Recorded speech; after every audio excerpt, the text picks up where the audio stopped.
রাদিয়াল্লাহু তাআলা আনহু বলেন, রাসূল সাল্লাল্লাহু আলাইহি ওয়াসাল্লাম বলেছেন, তাসাহারু ফাইন্নাহু ফিল বারাকা, তোমরা সাহারি খাও, এতে বরকত রয়েছে। রাসূল সাল্লাল্লাহু আলাইহি ওয়াসাল্লাম বলেন, তাসাহারু ওয়ালাবে জুরাতিন মিন মাইন, তোমরা সাহারি খাও এক ঢোক পানি হলেও।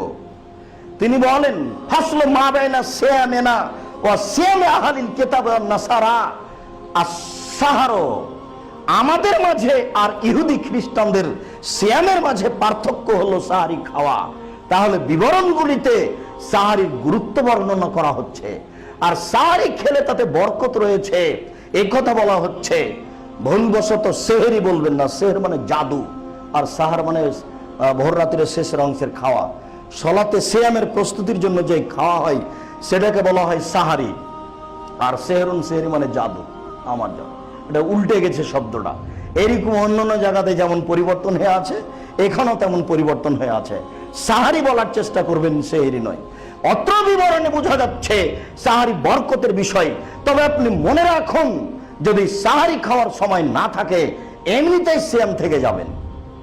এ কথা রাসূল সাল্লাল্লাহু আলাইহি ওয়াসাল্লাম বলেন যে সাহারি উপস্থিত, আজান হয়ে গেছে, আপনি খেয়ে নেন। আজান হয়ে গেল, খেয়ে নেন, বুখারী মুসলিম।